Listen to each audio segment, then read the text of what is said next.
अस्सलाम वालेकुम। आज के इस लेक्चर में हम बात करेंगे नेफ्रॉन के स्ट्रक्चर के हवाले से कि जो नेफ्रॉन होता है उसकी स्ट्रक्चर कैसी होती है, नेफ्रॉन के कौन कौन से पार्ट्स होते हैं, वो सारा कुछ हम आज की इस वीडियो में डिटेल में डिस्कस करेंगे। तो सबसे पहले आपको ये पता होना चाहिए कि नेफ्रॉन क्या होता है। तो नेफ्रॉन हमारी जो किडनी होती है उसका स्ट्रक्चरल और फंक्शनल यूनिट्स होते हैं। मतलब हमारी जो किडनी होती है वो बहुत छोटे छोटे यूनिट से बनी हुई होती है जिनको कहा जाता है नेफ्रॉन, जो कि किडनी के स्ट्रक्चरल और फंक्शनल यूनिट होते हैं। मतलब कि पूरी किडनी की स्ट्रक्चर को अगर आप देखें तो किडनी उन छोटे छोटे नेफ्रॉन से बनी हुई होती है। इसी वजह से हम कहते हैं ये किडनी का स्ट्रक्चरल यूनिट है और ये किडनी का फंक्शनल यूनिट भी है, क्योंकि किडनी का जो पूरा फंक्शन होता है, जो एक्सक्रिएटरी और ऑस्मो रेगुलेटरी फंक्शन होता है किडनी का, वो पूरा नेफ्रॉन की लेवल पे होता है। देयरफॉर हम ये कहते हैं कि किडनी का जो फंक्शनल यूनिट है वो भी क्या है, नेफ्रॉन है। तो नेफ्रॉन किडनी का स्ट्रक्चरल और फंक्शनल यूनिट है, क्योंकि किडनी नेफ्रॉन से बनी हुई होती है और किडनी का सारा फंक्शन नेफ्रॉन की लेवल पे होता है। तो एक किडनी जो होती है वो अबाउट अ मिलियन नेफ्रॉन से बनी हुई होती है। मतलब बहुत ज़्यादा नेफ्रॉन्स होते हैं जिनसे किडनी बनी हुई होती है। तो आज हम उसी नेफ्रॉन की स्ट्रक्चर को पढ़ने वाले हैं। तो देखिए, आपको ये चीज़ याद रखनी है कि किसी भी नेफ्रॉन के अंदर दो पार्ट्स होते हैं। एक को कहा जाता है रीनल कार्पसल और दूसरा जो पार्ट होता है उसको कहा जाता है रीनल ट्यूब्यूल। मतलब आपको क्या दो चीज़ें याद रखनी है, एक रीनल कार्पसल, दूसरा रीनल ट्यूब्यूल। देखिए, हमारे पास जो नेफ्रॉन होता है उसके अंदर ये दो पार्ट्स होते हैं। ये जो आपको पार्ट नज़र आ रहा है इसको कहा जाता है पार्ट को रीनल कार्पसल। और इसके अलावा ये जो पूरा नेफ्रॉन का पार्ट है, ये जो ट्यूब्स वाला पार्ट आपको नज़र आ रहा है, इस ट्यूब्स वाले पार्ट को क्या कहा जाता है, इस ट्यूब्स वाले पार्ट को कहा जाता है रीनल ट्यूब्यूल। ये तो हमारे पास क्या है, ये वाला जो पार्ट आपको दिखाई दे रहा है ये है हमारे पास रीनल कार्पसल। सबके ये जो ट्यूब्स वाला जो पार्ट आपको दिखाई दे रहा है, ये जो ऑरेंज कलर की ट्यूब्स आपको नज़र आ रही हैं, ये जो पूरा पार्ट है, ये येलोइश कलर से जो ट्यूब्स इंडिकेट की गई हैं, ये वाला जो पार्ट है इसको कहा जाता है रीनल ट्यूब्यूल। क्या कहा जाता है, रीनल ट्यूब्यूल। तो इस तरीके से हमारी पास जो नेफ्रॉन है उसके दो पार्ट्स हो गए।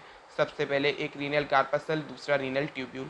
अब वन बाय वन देखते हैं। पहले रीनल कार्पसल की बात करें तो देखिए, अगर रीनल कार्पसल की बात की जाए तो रीनल कार्पसल के अंदर फर्दर दो पार्ट्स होते हैं। एक को कहा जाता है बोमेन्स कैप्सूल और दूसरा होता है ग्लोमेरुलस।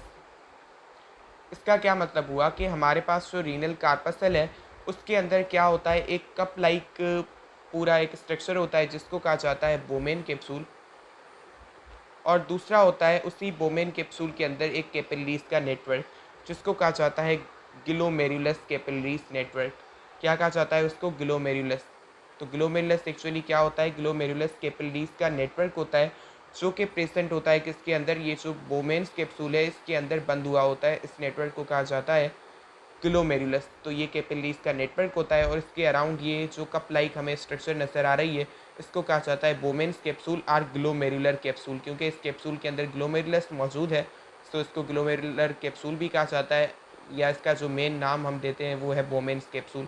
तो ये जो बोमेन्स कैप्सूल और इसके अंदर ये जो कैपिलरीज का पूरा नेटवर्क है, इन दोनों को कलेक्टिवली हम क्या कहते हैं, इन दोनों को कलेक्टिवली कहा जाता है रीनल कार्पसल। क्या कहा जाता है, रीनल कार्पसल।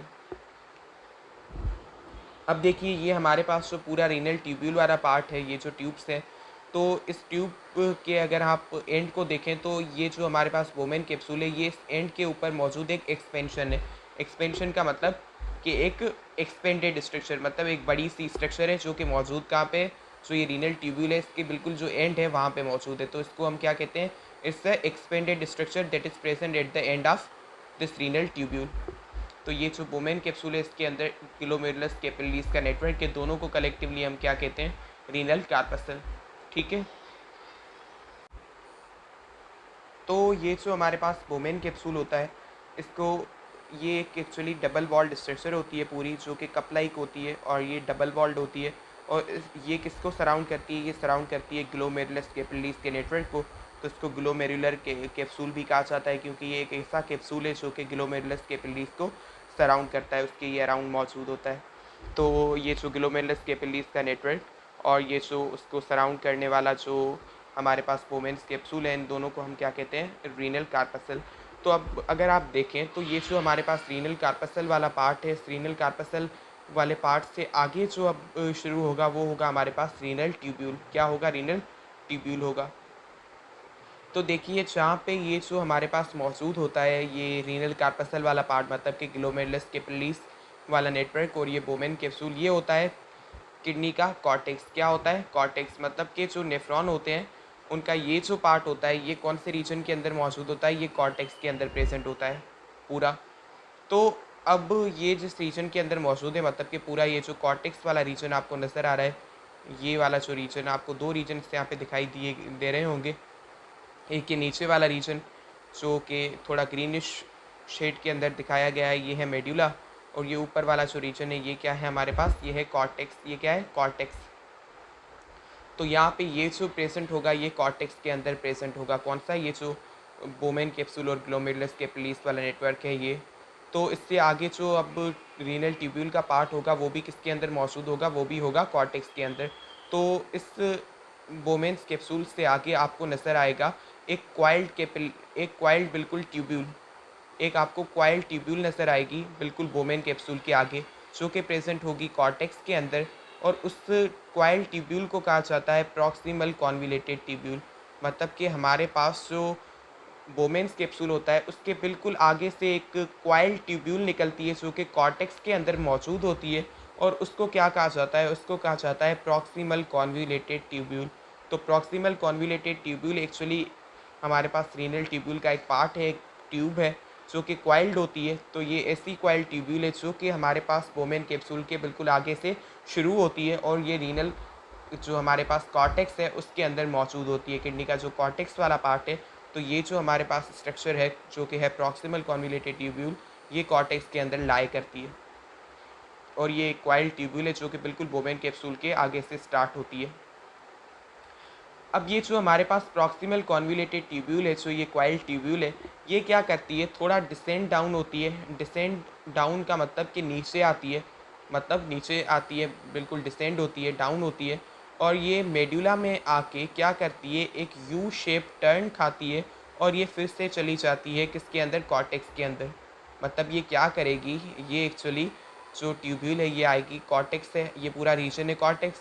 तो ये जो क्वाइल्ड ट्यूब्यूल है जिसको हम क्या कहते हैं? जिसको हम कहते हैं प्रॉक्सिमल कॉन्विलेटेड ट्यूब्यूल। तो ये क्या करेगी? एक टर्न खाएगी, मतलब मेडुला के अंदर आएगी, पहले डिसेंड डाउन होगी, मतलब कि नीचे आएगी, नीचे आके मेडुला के अंदर एक यू शेप टर्न खाएगी जो कि आपको दिखाई दे रहा होगा, और यू शेप टर्न खा के ये चली जाएगी फिर से कॉर्टेक्स के अंदर। तो इस तरीके से इस प्रॉक्सिमल कॉन्विलेटेड ट्यूब्यूल ने क्या किया? इसने ये किया कि इसने एक हमारे पास लूप बना दिया, मतलब कि एक पूरा क्लोज पाथ जिस तरीके से होता है लूप होता है, इस तरीके का एक लूप बना दिया किसके अंदर? मेडुला के अंदर। तो जो इसने ये यू शेप जो लूप बनाया है किसके अंदर? मेडुला के अंदर, इसको कहा जाता है लूप ऑफ हैनेल। इसको क्या कहा जाता है? इसको कहा जाता है लूप ऑफ हैनेल, या फिर इसको लूप ऑफ द नेफ्रॉन भी कहा जाता है। इसके दो नाम से, एक लूप ऑफ द नेफ्रॉन, दूसरा लूप ऑफ हैनेल। तो ये एक्चुअली क्या है? ये एक लूप है। लूप का मतलब होता है क्लोज्ड पाथ, लूप। तो ये एक्चुअली एक लूप ही है हमारे पास पूरा, जो कि यू शेप्ड है। और ये कब बना? जब हमारे पास प्रॉक्सिमल कॉन्विलेटेड ट्यूब्यूल नीचे आई, कॉर्टेक्स से नीचे आई, और मेडुला के अंदर जाके इसने यू टर्न खा के ये फिर से आ गई कॉर्टेक्स में। तो इसने ये जो पूरा जो ये यू शेप्ड स्ट्रक्चर बना लिया मेडुला के अंदर, उसको हमने नाम दिया लूप ऑफ हैनेल का, क्योंकि ये एक लूप लाइक स्ट्रक्चर है और ये यू शेप्ड है, और इसको हम कहते हैं लूप ऑफ हैनेल। तो देखिए ये हमें पता चल गया ये क्या है? हमारे पास लूप ऑफ हैनेल है। तो देखिए ये हम बात करें जस्ट्रा मेड्यूलरी नेफ्रॉन की। किसकी बात करें? जस्ट्रा मेड्यूलरी नेफ्रॉन की, जिनके अंदर ये जो हमारे पास प्रॉक्सिमल कॉन्विलेटेड ट्यूब्यूल जो कि खुद कॉर्टेक्स के अंदर मौजूद होती है, ये बिल्कुल नीचे आती है मेडुला तक, और मेडुला के अंदर ये यू टर्न खा के एक पूरा लूप बनाती है जो कि मेडुला के अंदर लाई करता है। और इसी वजह से हम इसको क्या कह रहे हैं कि ये लूप ऑफ हैनेल मेडुला के अंदर मौजूद है। तो ये बात है जस्ट्रा मेड्यूलरी नेफ्रॉन की। जबकि कुछ नेफ्रॉन ऐसे होते हैं जिनको कॉर्टिकल नेफ्रॉन कहा जाता है, उनके केस में भी ये लूप मौजूद होता है जिसको लूप ऑफ हैनेल कहा जाता है, बट ये कॉर्टेक्स के अंदर ही मौजूद होता है। मतलब कि ये जो हमारे पास प्रॉक्सिमल कॉन्विलेटेड ट्यूब्यूल है ये इतना नीचे नहीं आएगी, मतलब कि इतना नीचे आके पूरा ये यू टर्न बनाए, वो भी किसके अंदर? मेडुला के अंदर। ऐसा नहीं होगा। लूप एक बनेगा बट ये बिल्कुल शॉर्ट होगा, मतलब कि मेडुला के अंदर आने की ज़रूरत ही नहीं पड़ेगी। प्रॉक्सिमल कॉन्वोल्यूटेड ट्यूब्यूल बिल्कुल कॉर्टेक्स के अंदर ही एक छोटा सा लूप बना देगी, तो उसको कहा जाता है कॉर्टिकल नेफ्रॉन। तो उसके अंदर लूप जो होता है वो बिल्कुल स्मॉलर होता है लेंथ के अंदर, और वो कॉर्टेक्स के अंदर लाई करता है। बट क्योंकि एक्स्ट्रा मेडुलरी नेफ्रॉन की बात है, इसकी वजह से मैंने कहा कि जो हमारे पास ये हमारे पास प्रॉक्सिमल कॉन्वोल्यूटेड ट्यूब्यूल है, ये डिसेंड होती है, नीचे आती है और यू टर्न खा के फिर से मेडुला से ये बाहर चली जाती है, फिर से कॉर्टेक्स के अंदर। तो इस तरीके से ये जो यू टर्न बनता है इसको हम क्या कहते हैं, लूप ऑफ हैनल। और ये जो हमारे पास यू शेप्ड ये स्ट्रक्चर जो बनी जिसको हम कह रहे हैं लूप ऑफ हैनल, ये मेडुला के अंदर मौजूद होती है। ठीक है, ये आपको पता चल गया होगा। बट एक्स्ट्रा मेडुलरी नेफ्रॉन्स के केस में ये मेडुला में होगी, वरना ये कॉर्टेक्स के अंदर ही होती है इन कॉर्टिकल नेफ्रॉन्स। बट ये है क्या एक्चुअली, ये एक ऐसी स्ट्रक्चर है जो कि बनती है कैसे, प्रॉक्सिमल कॉन्वोल्यूटेड ट्यूब्यूल के थोड़ा नीचे आके फिर से यू टर्न खा के जाने से। तो इस तरीके से ये यू शेप लाइक हमारे पास एक लूप बन जाता है, उसको हम कहते हैं लूप ऑफ हैनल। तो इस लूप ऑफ हैनल की दो होती हैं हमारे पास लिम्फ्स। लिम्फ्स का मतलब क्या होता है, दो इसकी होती हैं स्ट्रक्चर्स, इसके अंदर दो पार्ट्स होते हैं इसके। एक होती है डिसेंडिंग लिम्ब, दूसरी होती है असेंडिंग लिम्ब।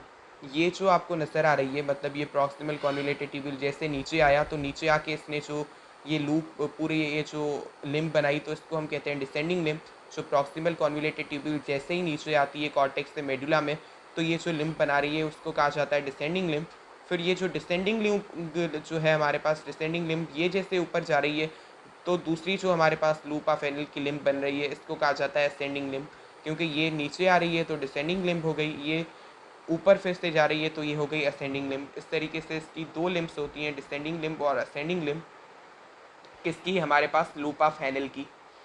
जो हमारे पास प्रॉक्सिमल कॉन्वोल्यूटेड ट्यूब्यूल है, ये जैसे नेफ्रॉन की जो ये ट्यूब्यूल है, ये जैसे ही आई मेडुला के अंदर, तो इसने ये जो लिम्ब बनाई, ये वाली जो लिम्ब आपको नज़र आ रही है पूरी, तो इस लिम्ब को हमने क्या कहा, ये है हमारे पास डिसेंडिंग लिम्ब। फिर से ये जो डिसेंडिंग लिम्ब है आगे चल के ये ऊपर गई, तो ये दूसरी लिम्ब बन गई जिसको हमने कहा असेंडिंग लिम्ब, क्योंकि ये ऊपर जा रही है, तो therefore it's called as ascending limb. तो ये दो लिम्ब्स हो गई किसकी, हमारे पास लूप ऑफ हैनल की। One is called as descending limb, other one is called as ascending limb. अब देखिए, अब जो नेक्स्ट चीज़ आ रही है हमारे पास वो क्या है, उसको समझते हैं। अब ये जो हमारे पास असेंडिंग लिम्ब होती है, ये फिर से कहाँ जाएगी, ये जाएगी हमारे पास कॉर्टेक्स के अंदर। क्योंकि मैंने बात की कि हमारे पास प्रॉक्सिमल कॉन्वोल्यूटेड ट्यूब्यूल जैसे ही नीचे आती है मेडुला में यू टर्न खा के ये फिर से कॉर्टेक्स के अंदर चली जाती है। मतलब क्या हुआ कि जैसे प्रॉक्सिमल कॉन्वोल्यूटेड ट्यूब्यूल डिसेंड हुई तो यू शेप्ड स्ट्रक्चर बन गई जिसको लूप ऑफ हैनल का। फिर उसकी जो ये असेंडिंग लिम्ब है ये कहाँ पे जाएगी, ये जाएगी कॉर्टेक्स के अंदर। तो जैसे ये ऊपर जाती है कॉर्टेक्स की तरफ तो इसका डायामीटर इंक्रीज़ हो जाता है, मतलब कि इसकी जो विड्थ होती है वो बढ़ जाती है। किसकी, हमारे पास ये जो असेंडिंग लिम्ब है इसकी। तो ये कॉर्टेक्स में जाते ही असेंडिंग लिम्ब क्या करती है, डायामीटर के अंदर इंक्रीज़ हो जाती है। मतलब ये जो हमारे पास लूप है ये मेडुला के अंदर मौजूद है, तो मेडुला के अंदर ये जो लूप मौजूद है तब इसकी जो असेंडिंग लिम्ब है उसकी विड्थ इतनी इंक्रीज़ नहीं होती, ये ऊपर जाती है। बट ये जैसे ही ऊपर जाके कॉर्टेक्स के अंदर चली जाती है तो इसकी जो विड्थ है वो बढ़ जाती है, इसका डायमीटर बढ़ जाता है। और कॉर्टेक्स के अंदर फिर ये असेंडिंग जो लिम्ब है इससे आगे चल के एक स्ट्रक्चर बनती है जिसको कहा जाता है डिस्टल कॉन्वोल्यूटेड ट्यूब्यूल। मतलब कि ये जो असेंडिंग लिम्ब है ये ऊपर जा रही है, अब ये असेंडिंग लिम्ब तो पूरी हो गई, अब ऊपर इससे आगे एक दूसरी स्ट्रक्चर बनती है नेफ्रॉन के अंदर जिसको कहा जाता है डिस्टल कॉन्वोल्यूटेड ट्यूब्यूल। क्या होता है कि असेंडिंग लिम्ब जैसे ऊपर जाती है तो एक बिल्कुल क्वाइल्ड ट्यूब्यूल बनती है। क्या बनती है, क्वाइल्ड ट्यूब्यूल। तो उस क्वाइल्ड ट्यूब्यूल को अब हम क्या कहते हैं, डिस्टल कॉन्वोल्यूटेड ट्यूब्यूल। क्या कहते हैं, डिस्टल कॉन्वोल्यूटेड ट्यूब्यूल। क्या कहा जाता है, डिस्टल कॉन्वोल्यूटेड ट्यूब्यूल। ठीक है, तो ये भी आपको समझ में आ गया होगा। और ये डिस्टल कॉन्वोल्यूटेड ट्यूब्यूल कहाँ होगी, ये होगी कॉर्टेक्स के अंदर। कहाँ पे होगी, ये कॉर्टेक्स के अंदर होगी। तो देखिए, अब जो हमने दो ये ट्यूब्यूल्स पढ़ी, कौन सी, एक जो प्रॉक्सिमल दूसरी डिस्टल। देखिए प्रॉक्सिमल जो हमारे पास कॉन्वोल्यूटेड ट्यूब्यूल है, दूसरी डिस्टल। तो यहाँ पे कॉन्वोल्यूटेड क्यों लिखा हुआ है, कॉन्वोल्यूटेड का मतलब क्या होता है, कॉन्वोल्यूटेड का मतलब होता है कि बिल्कुल जो हमारे पास क्या हो, क्वाइल्ड हो। कॉन्वोल्यूटेड का मतलब क्या होता है, कॉन्वोल्यूटेड का मतलब होता है कि क्वाइल्ड स्ट्रक्चर हो कोई, तो उस क्वाइल्ड स्ट्रक्चर को कहा जाता है कॉन्वोल्यूटेड। तो यहाँ पे ये जो ट्यूब्यूल्स हैं हमारे पास ये क्वाइल्ड है, देयरफॉर हम क्या कहते हैं, कॉन्वोल्यूटेड ट्यूब्यूल्स इन दोनों को। तो अब तो हमने डिस्टल कॉन्विलेटेड ट्यूब्यूल को भी पढ़ लिया, प्रॉक्सिमल कॉन्विलेटेड ट्यूब्यूल को पढ़ लिया, लूपा फेनल को भी हमने देख लिया। तो अब आगे चल के हम बात करते हैं कि हमारे पास ये जो होता है डिस्टल कॉन्विलेटेड ट्यूब्यूल, ये आगे चल के नेफ्रॉन का ये जो डिस्टल कॉन्विलेटेड ट्यूब्यूल वाला पार्ट होता है, ये ओपन होता है किसके अंदर? ये ओपन होता है एक कॉमन कलेक्टिंग डक्ट के अंदर। किसके अंदर ये ओपन होता है? कॉमन कलेक्टिंग डक्ट के अंदर। तो ये कॉमन कलेक्टिंग डक्ट क्या होती है? ये जो हमारे पास कलेक्टिंग डक्ट होती है, इसको कॉमन क्यों कहा जाता है ये मैं समझाता हूँ आपको। देखिए, जो हमारे पास बहुत सारे नेफ्रॉन्स जो होते हैं, उन बहुत सारे नेफ्रॉन्स का ये जो डिस्टल कॉन्विलेटेड ट्यूब्यूल वाला पार्ट होता है, ये क्वाइल ट्यूब्यूल वाला पार्ट, ये आगे चल के ओपन होता है कलेक्टिंग डक्ट के अंदर। तो एक नेफ्रॉन का नहीं होता एक कलेक्टिंग डक्ट के अंदर, बहुत सारे नेफ्रॉन होते हैं जिनका डिस्टल कॉन्विलेटेड ट्यूब्यूल वाला पार्ट आगे चल के आके कलेक्टिंग डक्ट के अंदर ओपन होता है। देयरफॉर हम क्या कहते हैं, ये कलेक्टिंग डक्ट क्या है? कॉमन है बहुत सारे नेफ्रॉन्स के लिए। सो कॉमन जो हमारे पास होती है ये collecting duct for many nephrons. तो हमारे पास कलेक्टिंग डक्ट क्या है? कलेक्टिंग डक्ट एक टाइप की डक्ट है जो कि बहुत सारे नेफ्रॉन्स को रिसीव करती है। मतलब कि बहुत सारे नेफ्रॉन्स जो होते हैं उनके डिस्टल कॉन्विलेटेड ट्यूब्यूल वाला ये जो पार्ट होता है, ये आके चल के ओपन होता है कलेक्टिंग डक्ट के अंदर। आप देख सकते हैं ये कलेक्टिंग डक्ट के अंदर बहुत सारे नेफ्रॉन्स के क्या हो रहे हैं? डिस्टल कॉन्विलेटेड ट्यूब्यूल वाले पार्ट ओपन हो रहे हैं। सो ये कलेक्टिंग डक्ट बहुत सारे नेफ्रॉन्स के लिए कॉमन होती है, बहुत सारे नेफ्रॉन आके इसके अंदर ओपन होते हैं। ठीक है, तो हमारे पास जो ये कलेक्टिंग डक्ट होती है, ये क्या होती है? ये एक टाइप की डक्ट होती है जिसके अंदर बहुत सारे जो नेफ्रॉन्स होते हैं वो आके ओपन होते हैं।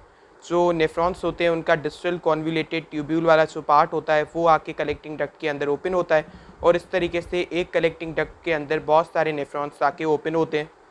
तो इस तरीके से ये जो कलेक्टिंग डक्ट होती है एक, ये बहुत सारे नेफ्रॉन्स के लिए कॉमन होती है, जिसके अंदर बहुत सारे नेफ्रॉन्स आके ओपन होते हैं। अब जो कलेक्टिंग डक्ट होती हैं वो ओपन होती हैं किसके अंदर? तो डिफरेंट जो कलेक्टिंग डक्ट्स होती हैं ये ओपन होती हैं रीनल पेल्विस के अंदर। तो रीनल पेल्विस क्या होता है? रीनल पेल्विस एक्चुअली यूरेटर का फुनेल शेप पार्ट होता है जो किडनी के बिल्कुल करीब लोकेटेड होता है, उसी को कहा जाता है रीनल पेल्विस। तो हमने ये पढ़ा था कि किडनी से जो यूरिन होता है वो कलेक्ट होता है रीनल पेल्विस के अंदर। तो जो हमारे पास किडनी के अंदर ये जो कलेक्टिंग डक्ट्स हैं ये डायरेक्टली जाके ओपन होती हैं किसके अंदर? उस रीनल पेल्विस के अंदर, और कलेक्टिंग डक्ट्स यूरिन को उस रीनल पेल्विस के अंदर एम्प्टी करती हैं। जो कलेक्टिंग डक्ट डिफरेंट नेफ्रॉन से एसोसिएटेड होती हैं, तो जो यूरिन बनता है वहाँ से, तो कलेक्टिंग डक्ट वहाँ से नेफ्रॉन से यूरिन को कलेक्ट करके जो रीनल पेल्विस होता है उसके अंदर एम्प्टी कर देती हैं। तो ये आज का हमारा लेक्चर था जिसके अंदर हमने नेफ्रॉन की स्ट्रक्चर को कम्प्लीटली डिस्कस किया। So thank you very much. Next lecture के अंदर आपसे मुलाकात होगी।